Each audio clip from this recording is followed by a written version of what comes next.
Marina. My name is John Skelton. I'm Chair of the Western Bay of Plenty Disability Support Trust. Thank you for all for coming today, and thank you for our candidates for attending to speak to us. We're running a little bit early. The AGM went very quickly, which is always good.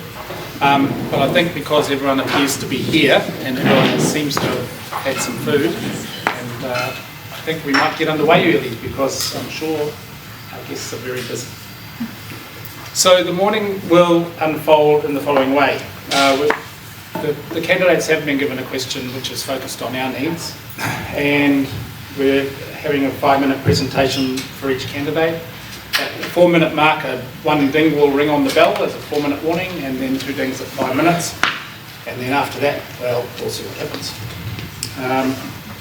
If you've got any questions for the candidate, please write them on the paper on the table, and Wendy will be reading those out. Okay, so I think we'll just go in order of how it appears on the paper, which I'm not sure why, how, or what, but if we're happy to continue, Pare Taikato from Labour Party Bay of Plenty, would you like to start the proceedings? Okay. For those of you who I haven't had the privilege of meeting yet or been in front of, my name is Pare Taikato. I'm the new Labour candidate for the Bay of Plenty electorate, and we have a combination of Bay of Plenty and Tauranga electorate candidates here. I'd first of all like to offer apologies on behalf of my colleague Honourable Jan Tinetti, who is the Labour candidate for Tauranga. She's also the Labour spokeswoman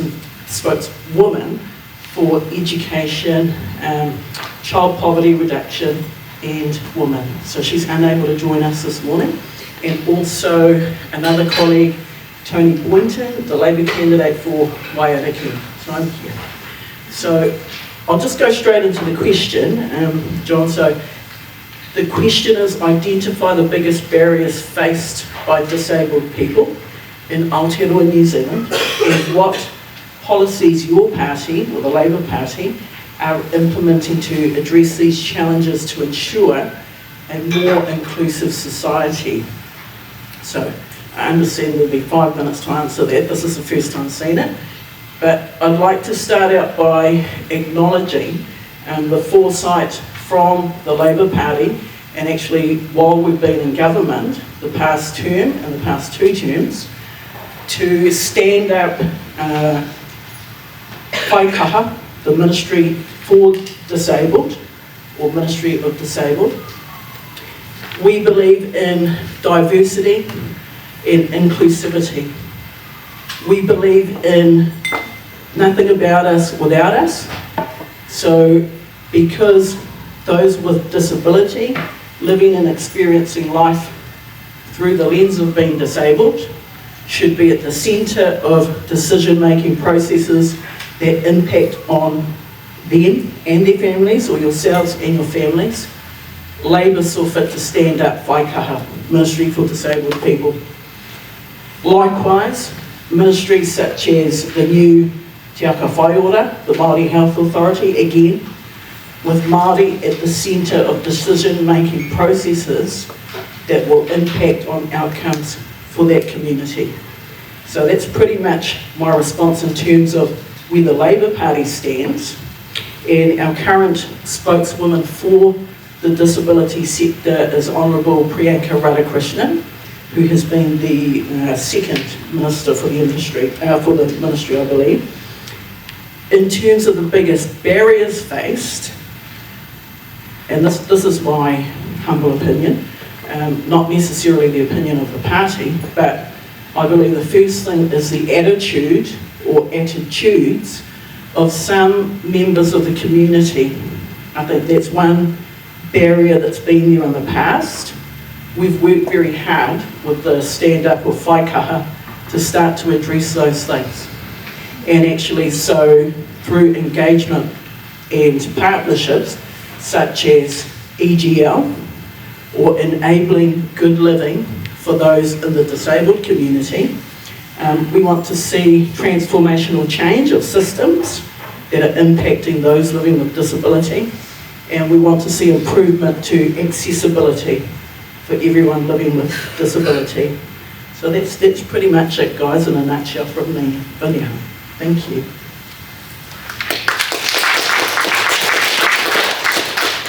So next we'll move on to Erika Harvey from New Zealand First Tauranga. Welcome, Erika. Hi everyone. My name is Erika Harvey and I am Tauranga's candidate for New Zealand First. This was probably one of my favorite panels to be able to participate on because disability is really close to my heart and is part of the reason why I entered politics to begin with. I've written some stuff down because, well, I've just had a baby and I've got a bit of baby brain and I find myself not as onto it as I usually am. So one of the biggest barriers of disabled people today, I believe, is a closed mind because only your environment makes you disabled, and if you can change that, then your disability goes away. As I mentioned, and many people know, I have a daughter who has autism, and when she was diagnosed, her diagnosis was nonverbal. She had global development delay, dyspraxia, and at the time of her diagnosis, she was incredibly violent. She would hit her head on the ground, she would harm herself, she would take off all of her clothes, she was overwhelmed, and so she would scream all the time. And that was because she wasn't able to speak. And the journey for me through understanding more about the disability sector was that once I understood the why she did those things, we were able to change what we did at home. I was able to ensure that she was supported in different ways. And that why was how we were able to remove a lot of these barriers that were causing her to have these outbursts and learn how to, we can communicate with her in a different way. So at the time, even though she couldn't speak, we still could learn how to communicate. And that's what I mean by understanding how you can start to remove barriers. So when I think once we get to a place where we all feel that we're included, that also is such a huge thing. I've noticed so much through her being included in a mainstream primary school. You know, this child who they said would never make it anywhere, she, you know, finished primary school in a mainstream class in a bilingual unit with all of her peers. But unfortunately, we've had to start that over again because she's had to leave that school. So the challenge is always constant, it feels, when you're dealing in the disability sector. So for me, I've been involved in the Inclusive Cities Working Group, which I see Tan here from Tauranga City Council, who's part of that, as well as some members who are in there as well. And you know, through that, it's been amazing to see the solutions that you get when you bring a bunch of people around a table with all different types of abilities to actually solve some of these issues around accessibility, especially in our city. And I have to say, credit to Tauranga City Council, this is one of the working groups I've been in where actually things are getting done. Instead of us just talking about it, we're seeing some really good things roll out through the council, and I'm really privileged to have been a part of that and to see it happen. New Zealand First policy, though, always starts from a practical place. So how will this affect the person on the ground? Is it reasonable? Is it practical? And we know that disability is a very broad church. However, making an accessible and inclusive society requires the will of the government, and it is actually the responsibility of the government. New Zealand First was part of the government that ensured every cabinet paper had a disability perspective and is in the well-being budget. We ensured that we look at the holistic needs of our people, putting into sharp focus the well-being outcomes, not actually economic outcomes. New Zealand First is committed to, in this term, since we weren't here last time, we're committed to delivering that final and full tranche of learning support coordinators. And that's something that didn't happen once we were out of government. And this is important because it's about changing the way we support, the way that support is delivered, especially in schools. We'll continue to work in the sector to develop more screening models and tools so we can identify kids with dyspraxia, dyslexia, and autism. And we've also been interested in pursuing a conversation about a paraprofessional workforce called health aides.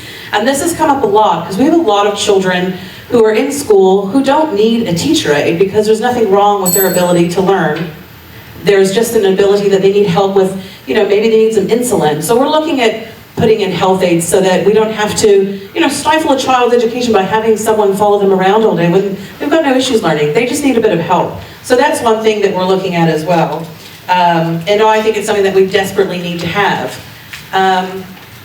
And universal design, I know I have a time limit, but universal design is something we're discussing locally and has also been discussing at New Zealand First. We're open to conversations regarding future new builds being accessible, and there's a case for more of government housing stock in the future to be accessible housing, and it's cheaper and less disruptive if we do universal design in the very beginning, I think it's something like 10 times cheaper to build them accessible to begin with than it is for us to, refit and retrofit a new house that's already, been built. So we're also looking at how we can do that. And I'm sorry, I have so much good stuff to say, but Party Vote New Zealand first. Bye. Hi, so I'm Kirsten Murfitt. I'm the New Zealand First candidate for Bay of Plenty. So what are the biggest barriers faced by people with disabilities? Well, in summary, I think it's one, the silos between different agencies, having a voice and participating in the design for support and inclusion, discrimination, and funding. So how do I know this? I have a son with Smith-Magenis syndrome, so I have been an advocate for disability since the day he was born. So I've been in this game for 16 and a half years, and I know the frustrations of talking to different agencies and different agencies not talking to each other. So Sam, as I said, he's got Smith-Magenis syndrome. There's 600 reported cases in the world. So we actually face even more barriers because instead of having a child with like Down syndrome where there's many more of them and they've got their communities and doctors understand it, I'm forever having to explain to the doctors, especially when we go into emergency, what Smith-Magenis is. So what Smith-Magenis is sort of like a cross between Down syndrome and autism. So he's very, very friendly, but he does have behavioural issues as well. So what I've found in my journey is the funding model does not work. So we get funding from the Ministry of Health. Most of that funding I cannot use because we cannot get carers for my son. Then we go across to the Ministry of Education and they don't talk to the Ministry of Health. So currently my son is at Tauranga Boys School over there, and it's a great school, the teachers really mean well and it's lovely, but what they do in the name of the quality, and you're going to laugh at that, they kick him out in his mainstream exams, even though he is not in mainstream school, he is in special needs classes. So out of the 38 weeks per year, he is only in school 33 weeks. So that means I need to find support 19 weeks a year.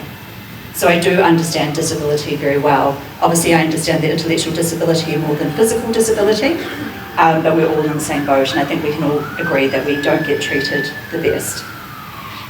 So as Erika said, we've got some really great policies in New Zealand First, so I won't go over those again. But also I think it's amazing that we've got two mums, mama bears as we like to call ourselves, that have children with disability.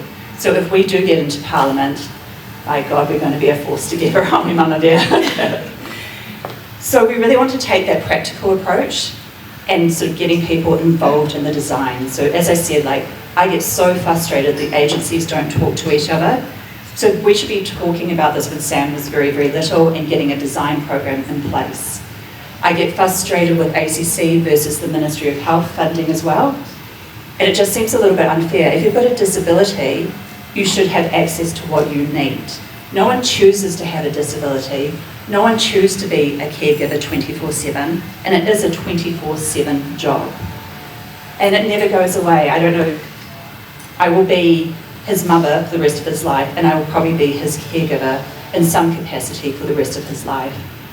Even accessing services once he gets to age. So we looked at going to Hohepa down in Napier because he doesn't sleep, he has behavioural issues, and my husband has been sick for the last 5 years, and he's now finally coming to the end of his life with heart failure. So we went down to Napier to look at Hohepa. In order for my son to access that service, I have to hand over guardianship to the government. And I'm sorry, after we've been through the COVID-19 and the inability to actually have caregivers to come into our home, or for my son to access education because he will not go onto a Zoom, he's scared of Zooms for some reason, I am not handing over guardianship to the state. I've also found that accessing funding can be really, really difficult as well. So when we looked at getting him high needs, we had to go across to Oranga Tamariki.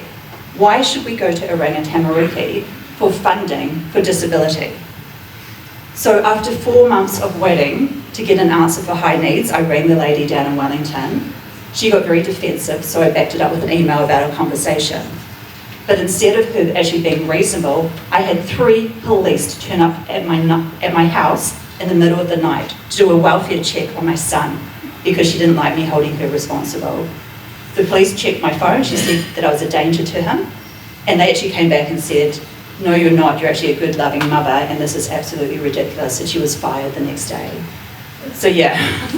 But I have the skill set to do that, where many other people do not have the skill set. I'm lucky that I'm a lawyer, so I can actually weave my way around, but so many people get left behind. So yeah, if you do want a voice in Parliament, please vote for Erika and myself.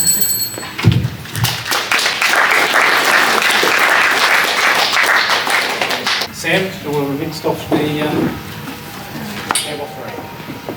Sam from National Parliament.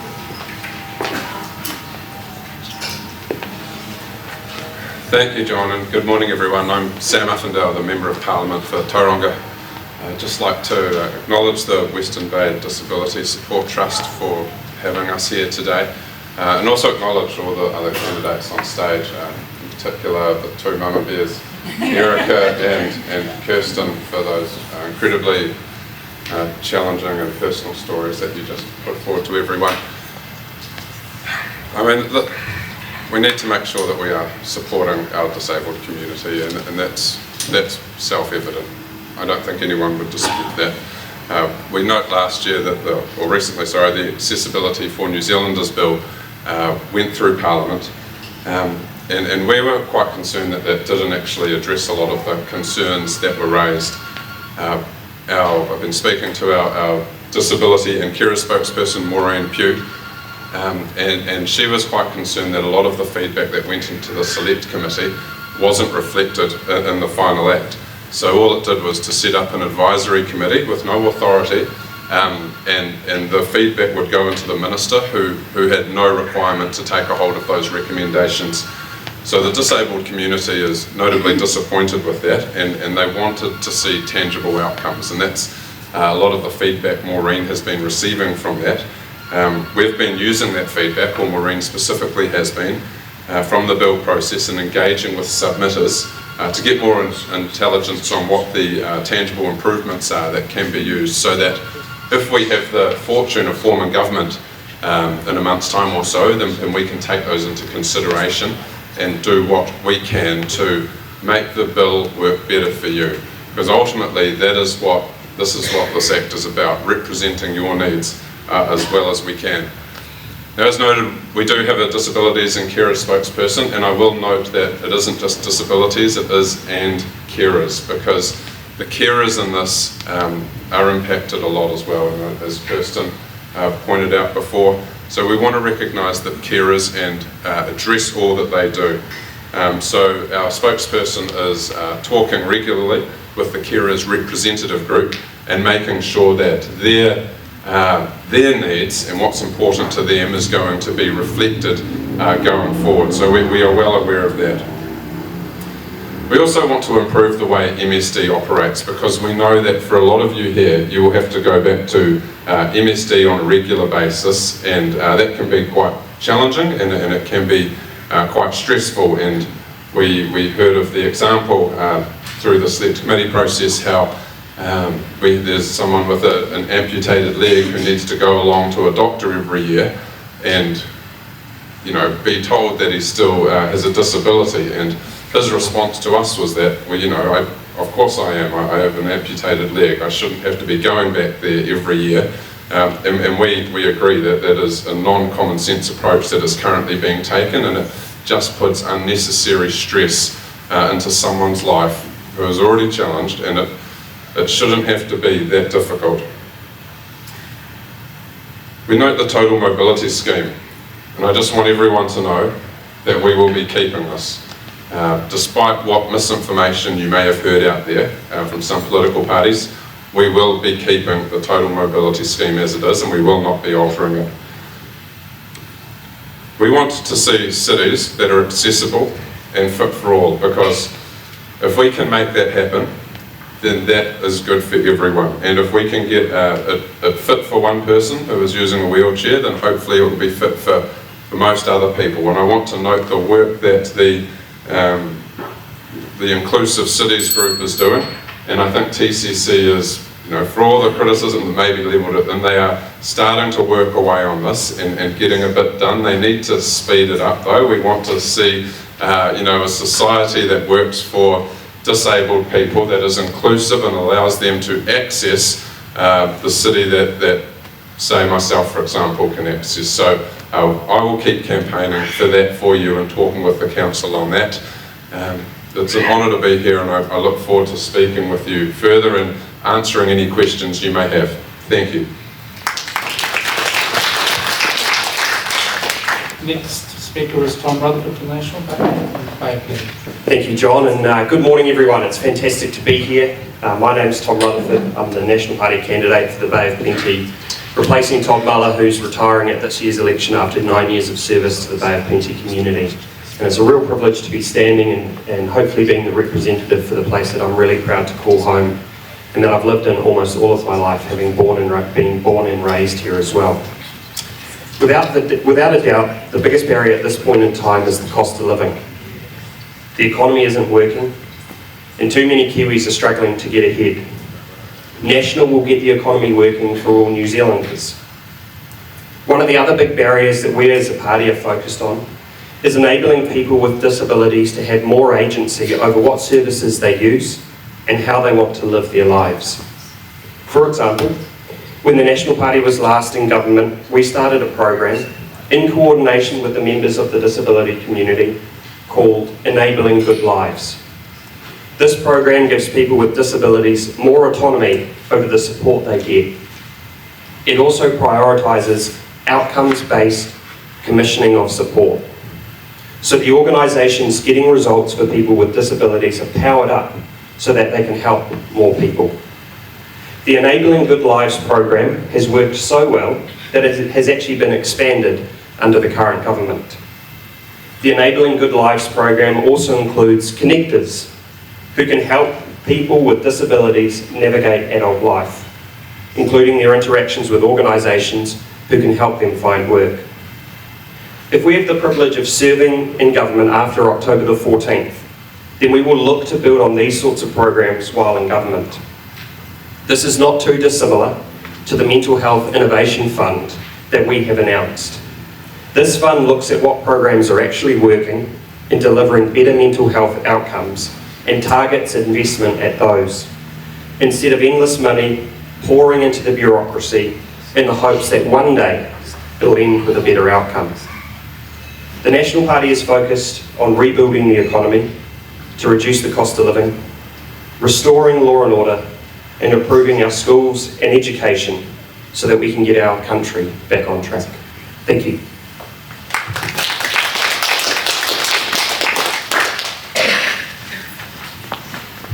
Thank you, Tom. And our last speaker today is Kirsten Young from ACT. Thank you, John and Jill, for organising this meetup. Good morning, my name's Kirsten Young, and I'm the ACT Party candidate for Tauranga. I'm the co-founder of the Martial Arts Academy here in Tauranga, and in my capacity as a Taekwondo and self-defence teacher, I have been a provider of services to people in this sector over many years. However, I do not profess to be knowledgeable in this sector or to be an expert, and so I want to be here today to listen to you, and I want to spend most of the time listening to everyone here who's had the frontline experiences, and you know far more about the challenges being faced, and I believe you know much better how best to reduce barriers for people with disabilities. And the question we're posed today is what are the barriers and what are we doing to reduce these challenges and ensure a more inclusive society? Well, I think inclusivity is about finding a place of belonging and being part of a community. And inclusivity is feeling accepted by the community around you. And when I was looking at this topic, two things jumped out at me. First thing was the Te Whata Ora commissioning framework, which has been approved. And this commissioning framework says it has the needs of the whānau and local communities at the heart of it. And to me, that means letting the locals on the ground get on with the job without needing centralised vetoing or approval for every little thing. And that seems like a good framework, and that's very supportive of that type of thing. The second thing, however, was the Minister for Disability Issues introduced the Accessibility for New Zealanders Bill into Parliament. And I did read through the 27 clauses of this bill. And what I saw was that there was supposed to be a committee formed, and that there was going to be 2 panels to appoint the committee, and they would have to report back to the minister. And everyone also had to report back to the chief executive, as well as the minister, and the chief executive had to could appoint 1 or more technical advisory committees. So reading this type of legislation, I was just really concerned about how many people are involved in committees, writing reports, giving advice, and needing to report back. Yet, what I hear on the ground is that inclusivity and better access can be really simple things, like getting a replacement wheelchair. However, by the time a request is made, paperwork is filled out, you don't hear back, more waiting, more requests, more paperwork, waiting, and then navigating the bureaucracy, the local person on the ground gives up. And it's sometimes just gets resolved with a donated wheelchair or some voluntary organisations getting involved to solve that problem. So anyway, I hear the accessibility for the New Zealanders Bill has been withdrawn from Parliament. And what I can say for ACT, so ACT doesn't have a lot of hard and fast policy in this area, but what I can say is that one of our central principles in regard to allocation of money in the government sector is that more of it should get to the ground floor. And we need to shrink that expansion of committees and layers of management at the top and just get it back to a more sustainable pyramid where it's wider at the bottom and not upside down as it seems to be now. So I applaud all the volunteers and staff who work in the social sector and in the sector. And so I want to switch over now to listening mode so that if elected, I can take common sense solutions to Parliament. And I would say that a party vote for ACT is a vote for common sense and less bureaucracy. So I'm here to listen. Thank you for inviting me. Because there is, I don't know that we've got all day for all of the questions. So Simon, if you can introduce yourself and ask your first question. Certainly. Thank you for the opportunity. My name is Simon Owens and I'm a support worker here in Tauranga in Papamoa at the moment. I look after people like Justina over there, and it's something that I take great pride in doing. Now, I've got questions, a lot of questions, but one which I think is very important. I'm a big fan of the $5 reduction, the reduction of the medical fees, the prescription charges. Some of our people will have $40, $50 bills if that is reintroduced. My question to the parties is, will people keep that? Will people keep that that $5 charge off? Because it really makes a huge difference to this community. Thanks, Simon. Who would like to? Sorry. Just pass it around. Yeah, we don't get up.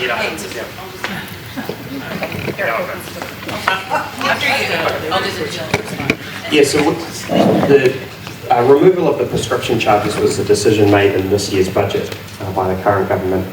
And we as the National Party have committed we will restore the $5 prescription charge, but if you have a community services card or a gold card, then you will not pay that $5 prescription charge. We don't believe those people who can afford to pay for their prescriptions should be able to have their prescriptions waived, but those people on the community services and gold card will not have to pay that fee. Well, this is easy. This is something that we actually agree with National on. So it's the same for us as well. So, I mean, yeah, beautifully said. This is the same for ACT Party. It's about targeting, and those who can afford to pay do, and that those who are on community services cards, we'll continue to have that reduction.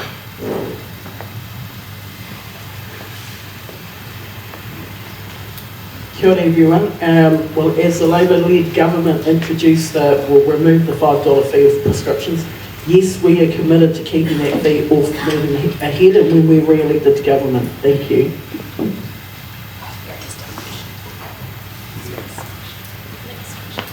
I've got a lot of questions coming up, folks. Use your listening ears. I'll just...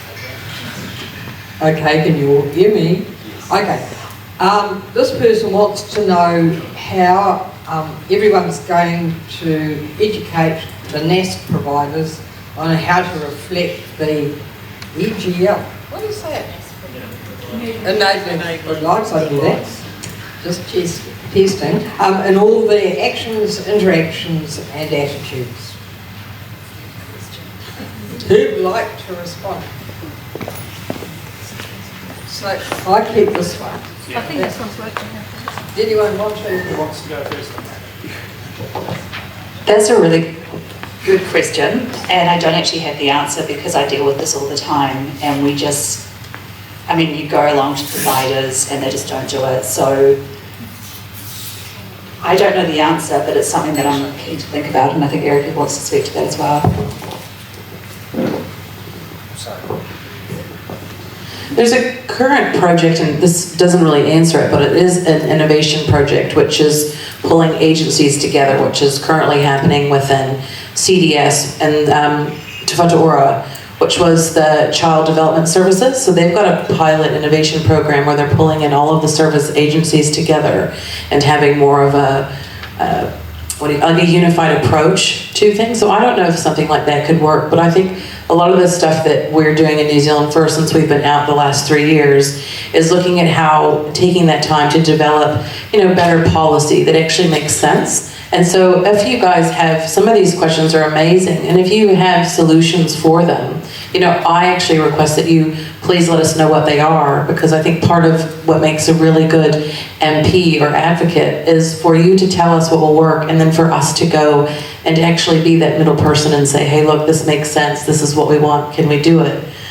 So even though we don't know the answer, please tell us what solutions you have, and we will definitely take them back. Could I clarify one of the issues around that, behind that question? Does anyone want to speak to that? No. Yes, so I did I think it's just a big issue. Okay, all right, great. It could be that, for instance, you go to NASC because you have been deemed to be eligible, and then a NASC turn around and go, oh, well, no, we can't do it. Or you get given, say, 20 hours, but you only actually have someone turn up for 6 hours because they don't have enough staff. So it's more about you're entitled to this, but, and it's the same within Te Whatu Ora. You may be entitled to something, but you don't actually get it because the services just aren't available. Services aren't there. Is it because of staffing, resource shortages, or there's too much from, people at the gatekeeping it? Yeah. Too many gatekeepers. Way too many gatekeepers. Right. But also just not enough services. Okay, now the next... Oh, Sorry, I was just going to say to that, and I want to reflect what Erika said. For us, for example, I'm here to listen and learn. If I want to be the best possible advocate locally, it's about understanding the local issues and then taking those on board and representing you as best as we possibly can. What I would say for this example that you've just outlined for us, and I appreciate, is we've seen a bloated bureaucracy at the moment. Too many people working in the background and not enough people on the front line. And that's what we're focused on in the National Party. Targeting things to the front line. For example, Ministry of Health, 200 additional communication staff over the last couple of years. I would actually be much more in favour of 200 additional nurses, midwives, doctors on that front line, rather than 200 putting out press releases telling me how good the health sector is. So that's what we're focused on, delivery on the front line, so that if you have that entitlement to 20 hours, you get those full 20 hours. thank you. Okay, we'll go to the next question because I think it sort of covers the same issue. What plans do you have for ensuring adequate care is available for people with disabilities, number of carers, training of carers, remuneration of carers? It's the same issue, isn't it? Should we just leave it at that? ACT would put more money to frontline and less money at the top. Right?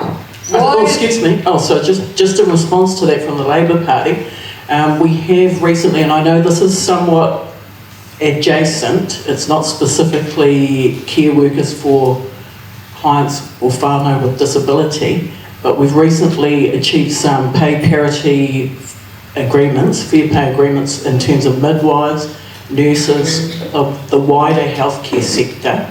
And I think, you know, it's fair to say that the Labour Party would continue to work in that direction as well around care workers for those living with disability. Okay, thank you. Right, next question. Why is it so hard to be a family and getting a house for family? What will each party do for housing?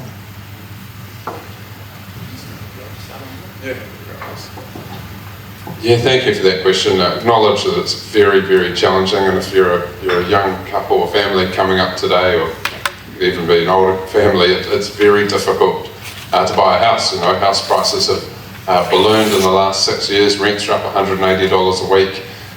So we in the National Party are very committed to making sure that we supply more houses. So what we've done, or what we will do if we're fortunate enough to take government, is we will say to councils, you have to free up 30 years worth of land so people know where houses can be developed. We will reform the consenting process through getting rid of the Natural Built Environments Act and reforming the RMA so it's fit for purpose, so that houses can be consented and built a lot faster, reducing the cost of doing so. We will bring in new building materials that are approved overseas, which will further reduce the cost of building. So you've got more land, which means lower land prices. You've got a faster consenting process. You've got councils incentivised to build it because we will pay them money for what they build above their 5-year average. Number of things there, the cheaper building materials, but we are really focused on making sure that we can build as many houses as possible. We've got the fastest growing city in New Zealand and the most expensive house price to income ratios in New Zealand, and frankly it's not good enough, and it's really tough for young families. Good news though, the National Party is very committed to helping supply more houses and giving you more of your money back so that you can make that crucial life investment.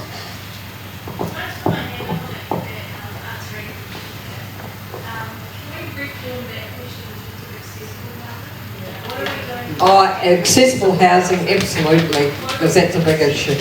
Yeah.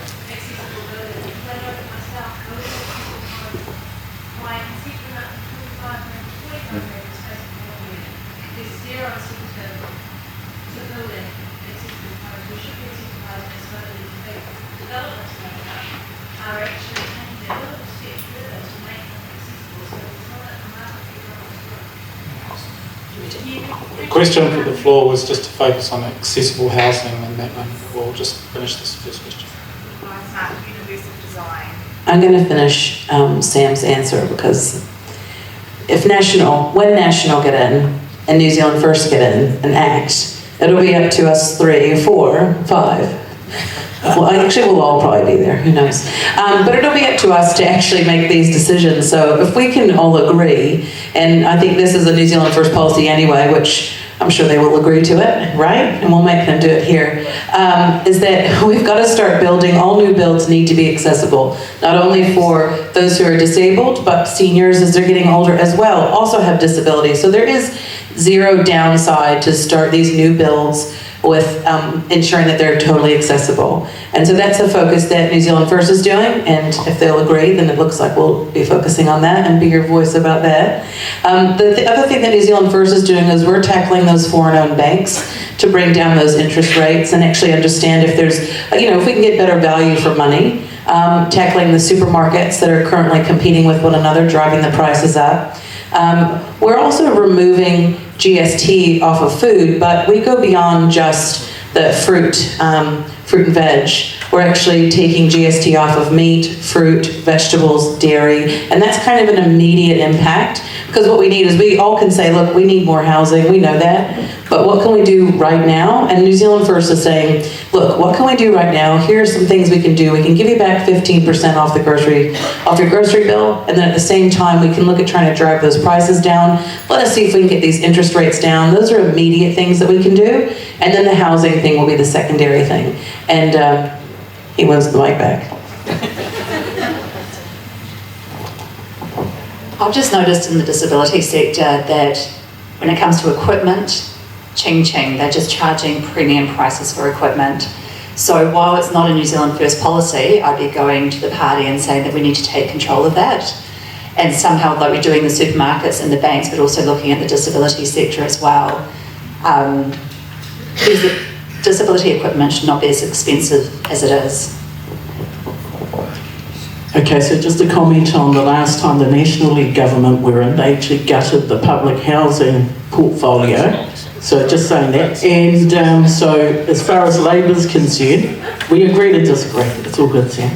As far as Labor's concerned, though, we will continue to keep building, supporting, resourcing, funding public housing, including accessible housing. We've got a number of community housing providers, CHPs, CHIPs, right here in Tauranga, in the Bay of Plenty, like TCHT, like Accessible Properties, like Kāinga Ora, that continue to include accessible homes within their builds.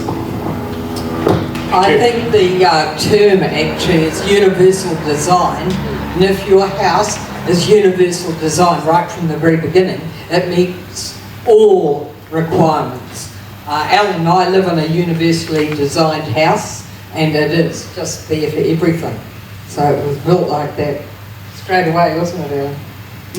Okay, question for opposing parties. What's your policy on the Māori Health Authority? Happy to be the voice of the reasonable over on the left.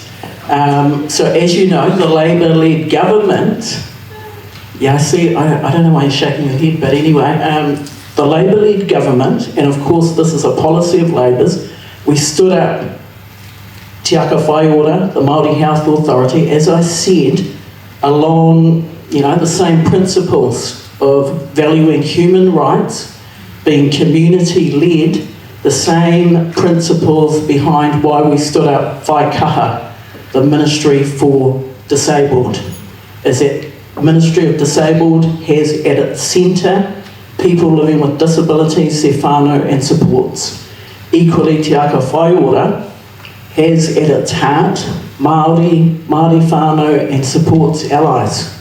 And actually, the whakapapa, the genealogy of that ministry was stood up as a response to two different claims that went to Te Treaty of Waitangi, the Waitangi Tribunal, under Te Tiriti, because the existing health system had not achieved equitable outcomes for Māori in health. That's just in the health sector. So for example, because I'm Māori, I'm likely to pass away, to die 7 years earlier than someone who's non-Māori. A Māori child is likely to probably, the mortality, sorry, I've forgotten the stat on that, but more Māori are likely to be diagnosed and die from cancer than non-Māori. So it's actually a needs-based initiative that has been stood up to address inequity in the health system in regards to Māori, to get better outcomes for Māori.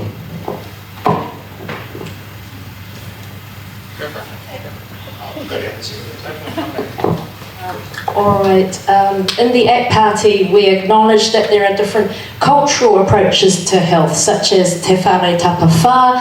I'm from the Chinese ethnic background, and we have a big holistic and food approach to health.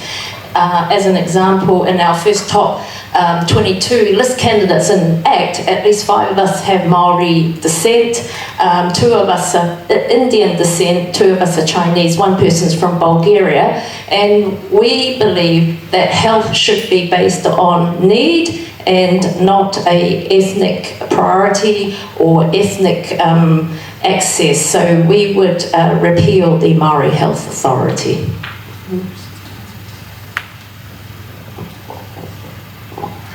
Thank you. Likewise, the National Party will repeal the Māori Health Authority. We believe that services should be provided on need, not based on ethnicity. We are very clear on that. We also note that it was the National Party that set up whānau ora. We understand that there is a by Māori, for Māori approach, and that has been and will continue to be very successful. However, we will not be creating a separate bureaucracy, which is why we will support a provision of services based on need, not ethnicity, and we see no need to do that via the Māori Health Authority. I keep getting more and more questions. I'm just... So we keep our answers short and sweet, please, otherwise it's short and sweet. Okay, so yeah, we'd repeal the Māori Health Authority as well. It's based on need, not race. We have a Māori leader, we have many Māori in the top management of the party as well. Just because we're repealing it doesn't mean we can't take in cultural aspects. I was going to tell a story, but I won't. No. Okay, I'm moving on to the next question. And people with learning disabilities are more likely to be abused. That is a stat that I agree with.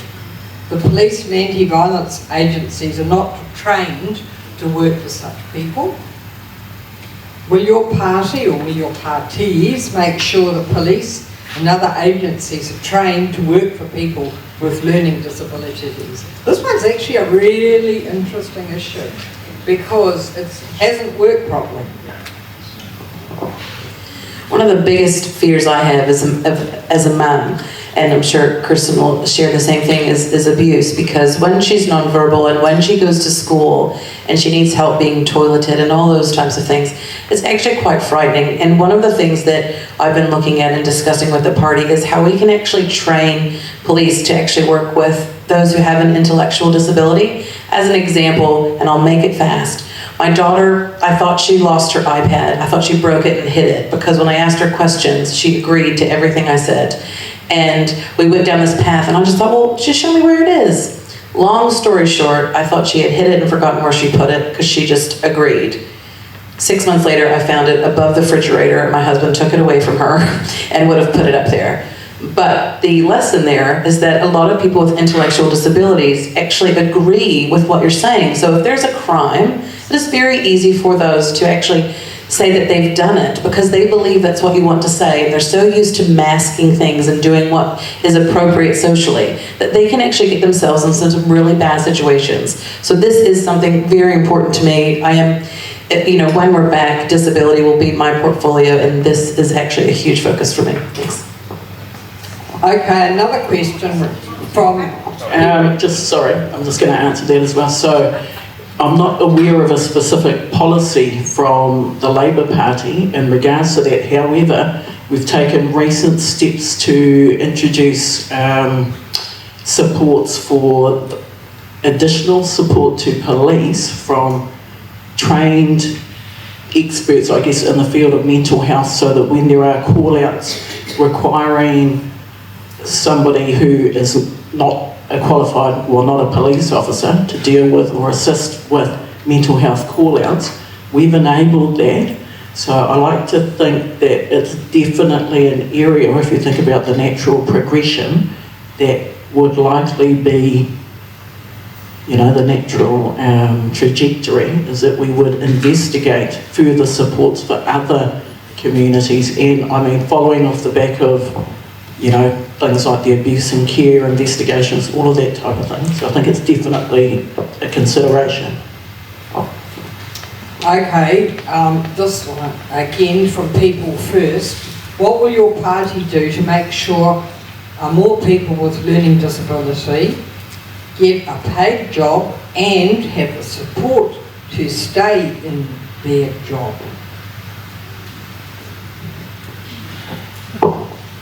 Again, specific to the party, we don't necessarily have a particular policy directing that. But I just want to point to one of our local service providers again, Momenta, and I'm aware of the work that they already do in that space to support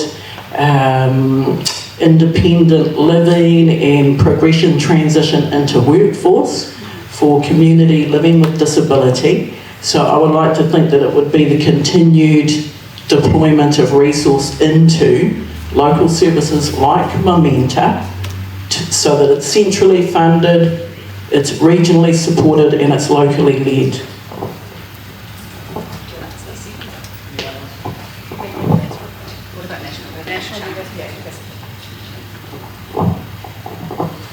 I mean, so I think, I'll make it quick because I know you have a lot of questions, but I think it's really important that we get more, disabled people into working, because they actually contribute so much to society. Like, I've seen people's change when they have worked with my daughter and had one kind of assumption of what autism was, or watching her behavior, and then when they get to know her, it actually changes. So you actually have to have an inclusive society that includes everyone, because we all have so much to contribute, and I think that's really important. In New Zealand First, we definitely support getting everyone back into work. So yeah, I mean, absolutely, it's a big focus. It needs to happen. Yeah, I'd just like to reiterate Erika's comments there. I think everyone has a lot to contribute to society, and the more we can ably assist to make that an inclusive space for everyone, including all of our disabled communities, so they can get into work, I think that's great, and we would support a lot of initiatives, and I know that there are community providers out there that are working in that space, and we are big on community providers because they are close to the ground, a lot closer than Wellington bureaucracy, so we would back them to get in there and power that up. Okay, we still have a number of questions, and Simon, I haven't forgotten. Why is it so hard to be a family and getting a house for family life? What will each party do for housing? I thought I had, but that's good. Okay.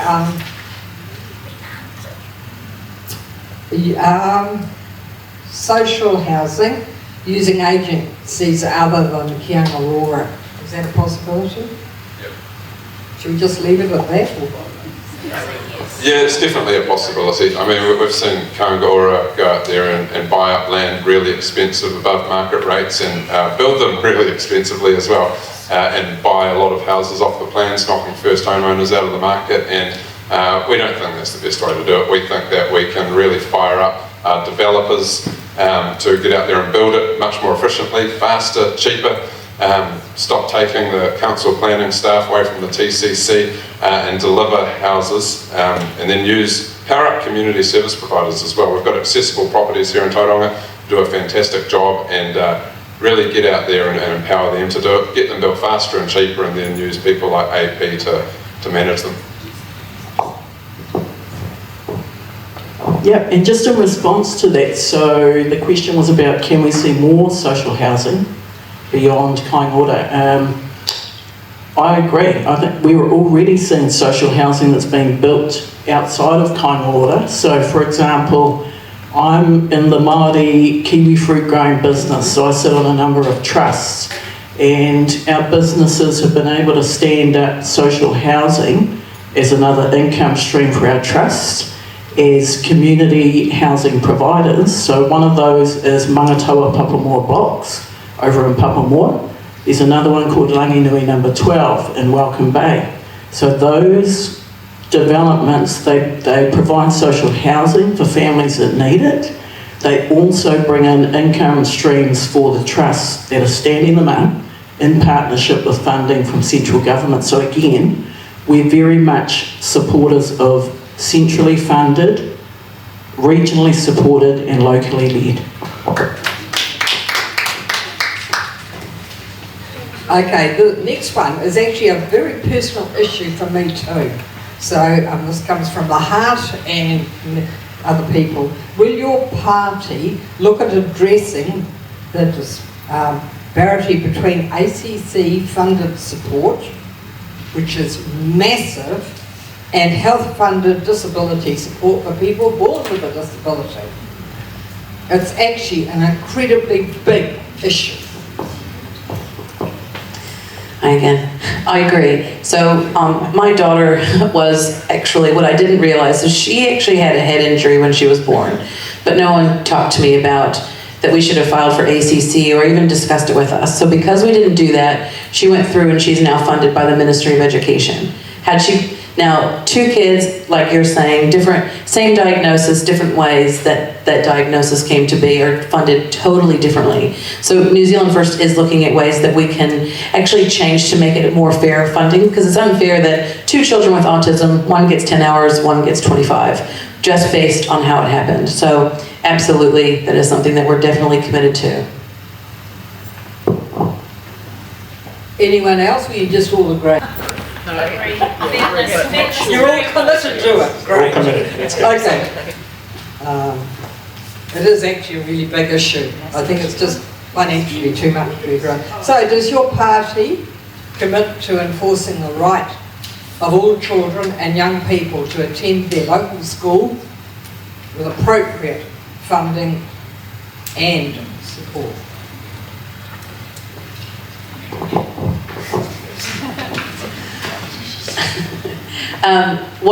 What we're actually looking at, we ran a pilot program at Grewton Village School a few years ago, which we looked at basing funding on how many students you have. Because at the moment, the education system, the way it's funded, is basically, it detracts people from taking children who have additional needs and students, because the more students you have, the less you have to, well, basically how it works, you guys will know, but I'll just let everyone else know, is that the funding that you receive, a school is supposed to contribute a top-up to what that funding is. And when you have a number of children, like Grewton Village School is a great example, because we had 25 ORS-funded children, and we were over $200,000 in the red. The reason why we were in the red was because we were taking all the students that other surrounding schools didn't take, because they didn't want to take the money that was required to actually take them. And they do it in very creative ways. It's illegal to do that.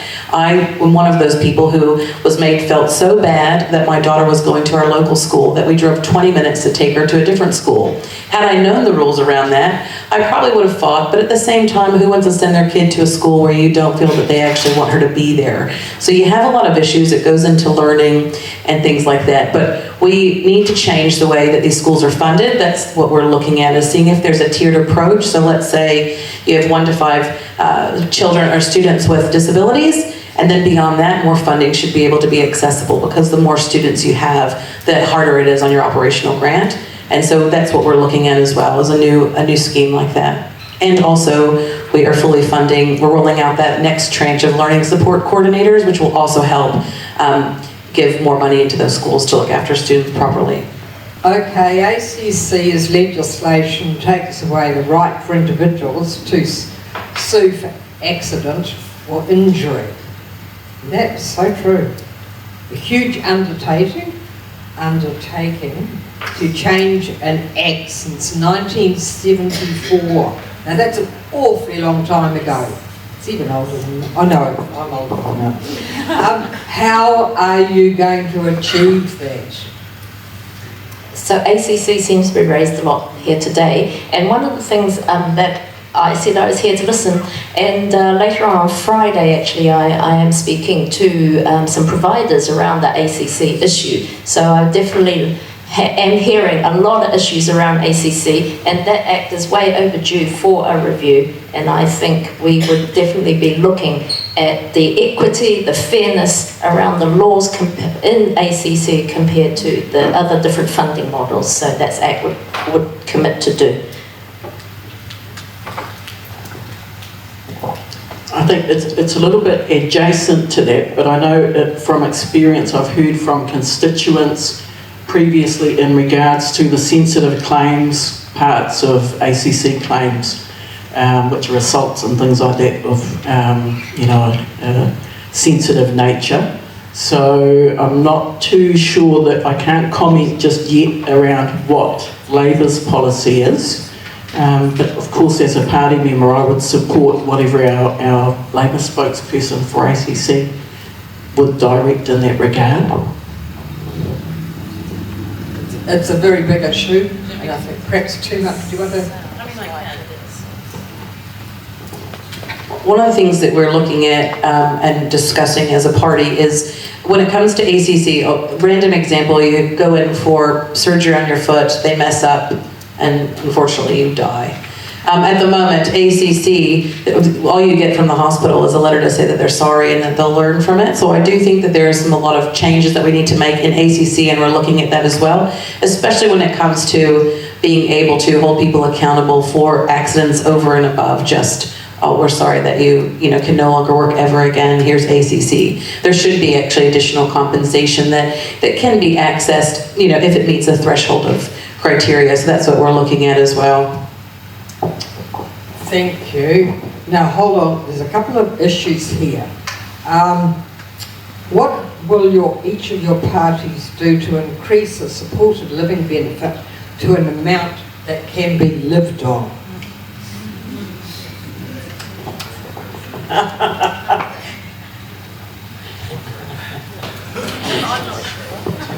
Stunned silence. I have to say, yes, I will need to take that back to our policy decision makers, but this is one thing where we do need to listen to the people, and this is how I believe ACT forms their policy. They do listen to the people on the ground, and so I am here to be available for individual talks later on as to what you guys think should be part of government policy going forward.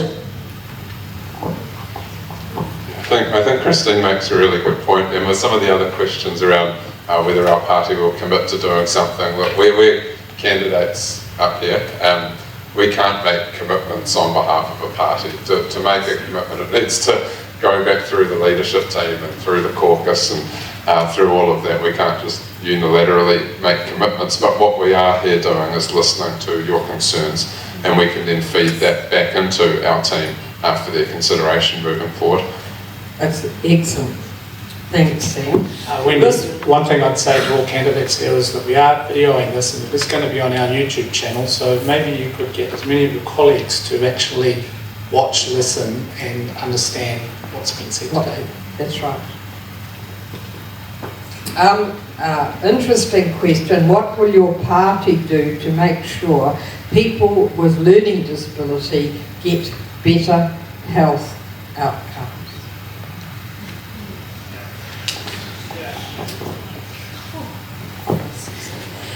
A lot of this is around understanding. I believe a lot of this is around training and resourcing, and actually training people actually how to look after people with disabilities, whether they're physically or intellectually disabled.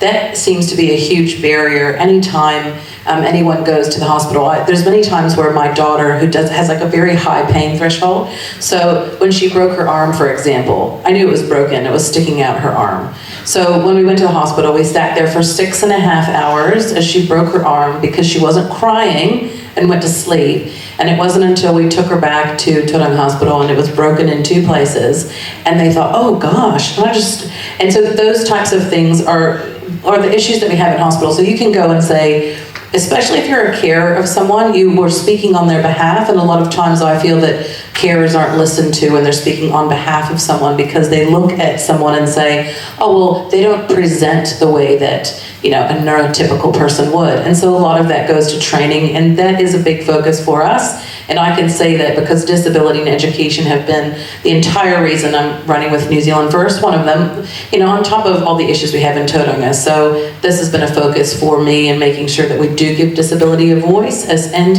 education, and looking at ways we can do things better. So I agree, and that's how we're going to do it. Thank you. I would say to that, and I've already made this point earlier, that it's about actually more targeted funding at the front line.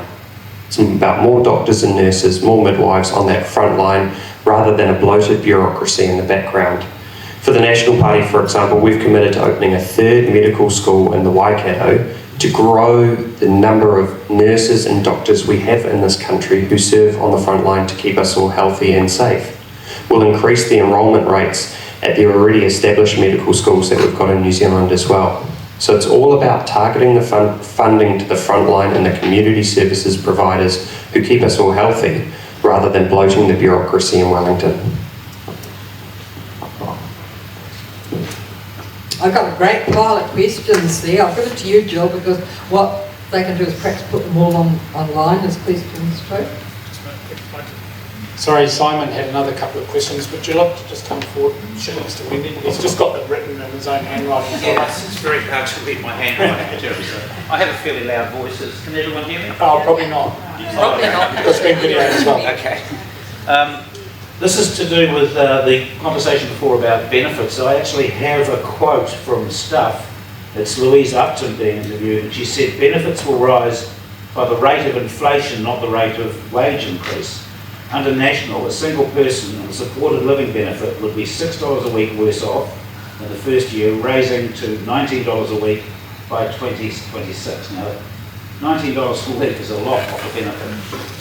And for married people, it's similar. It's $9 a week and $33 a week. It's crucial that disability benefits increase in line with wage increases so that disabled living standards have a chance of keeping pace with working people.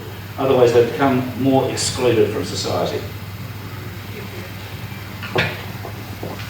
Does anyone want to make a comment to that, or is it just obvious? Please, you're listening. You're listening? No, thank you for putting that forward. We note that, and I think what you've seen is that wage inflation has increased a lot over the past few years to keep up with the general inflation in our economy, which has been running hot and which is still running hot at 6% and looking like we are going to have another OCR increase in November from what the economists are saying at the banks. So it's really important, and this is probably one of the major thing that we are focused on in the National Party, is improving our economy and getting inflation under control to fix the cost of living crisis. That is really important, big focus for us. Getting that inflation under control, stopping wasteful government spending, stop piling compliance costs into the economy, get the Reserve Bank focused back on its job, on its mandate of monetary stability, and if we can do that, then we can help stop the increasing costs that everyone is facing.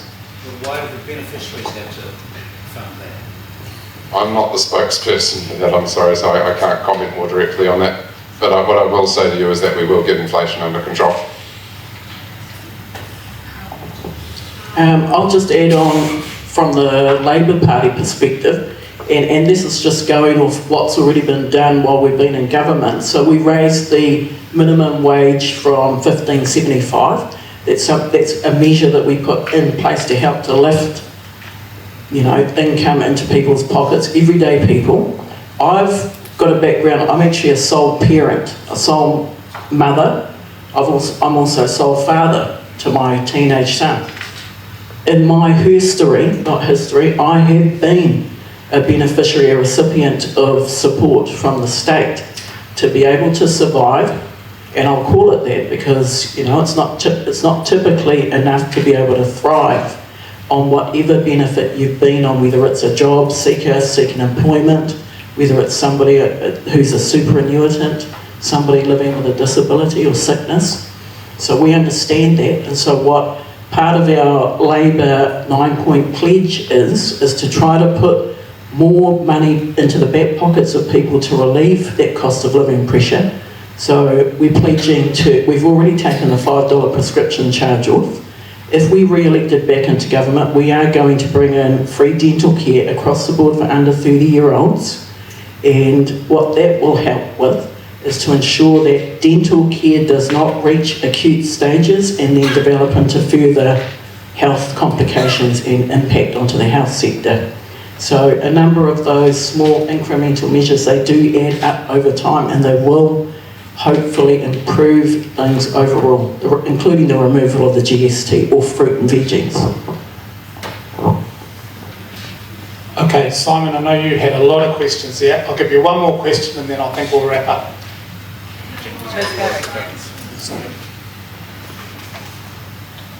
You got a question? Actually, I think a lot of my questions have been covered by... That's what I was hoping. Also, I was really hoping for that.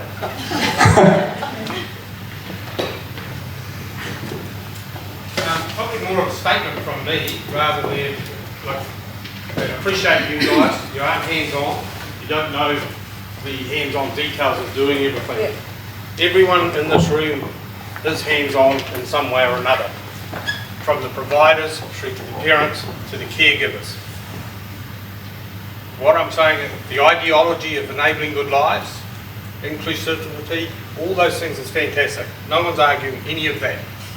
What I would suggest is, if you're going to pay equity and pay carers more, and no one disputes that carers deserve more, if we're going to provide services hands-on, your job is to make sure it's fully funded.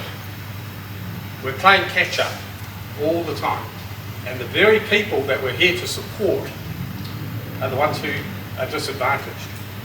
Because if you increase our costs of business, and the business costs are going up, we then make decisions which says we can't give you that many hours anymore. So it needs to play catch-up. You need to get in front of the horse. The horse is gone. You need to get in front of the horse, bring it back, and start funding the services that your ideology is proposed. So if you are taking something back, please fund it properly so we can do what we do. We don't expect you to do the hands-on, except you. But we must have it funded properly, as from providers under the enhanced individual funding model. Parents are now managing their own services. They're expected to be HR managers. They're expected to be all these other things that they're not experienced to do, and providers are offering less and less. We go through the support net. They do a fantastic job of doing the assessments, doing all those things, and it's a very complex wheel. But the ideology comes in, and then everybody falls down and says, oh, we're doing enabling good lives. Are you really? Yeah. I'm not sure if you are enabling good lives by putting all this bureaucracy in the way.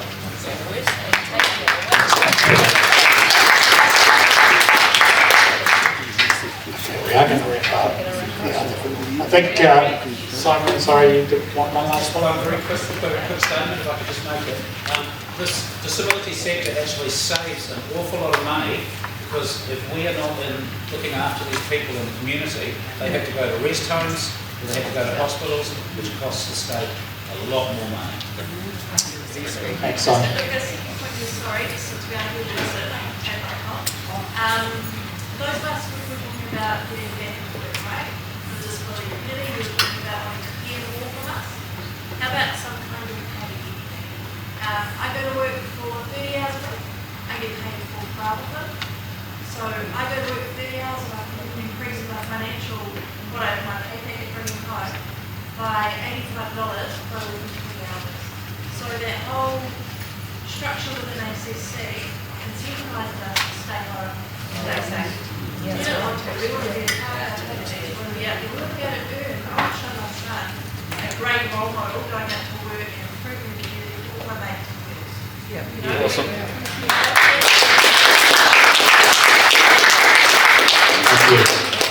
Okay, well, we will wrap it up there. I think it's been a very valuable discussion. I think it's been great to hear from our candidates. And I actually think it's probably been even greater that our candidates have heard from us, and for whoever is successful next month. I think we're going to come back and tap on your shoulder and remind you what we said at this meeting, whoever that is, because yeah, we'll show you the recording, we'll show you what you promised, and we're going to be knocking on your door for everything. So thank you everyone for turning up. Thank you. Just to finish, Milton, would you like to... Heavenly Father, we thank you for the many blessings and for our candidates that fronted up today, and for their kōrero. We ask this time that they will close this meeting and bless us as we travel home this time and to our places of work, that we might do so in peace and safety.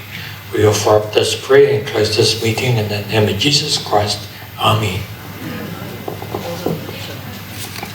Thank you everybody.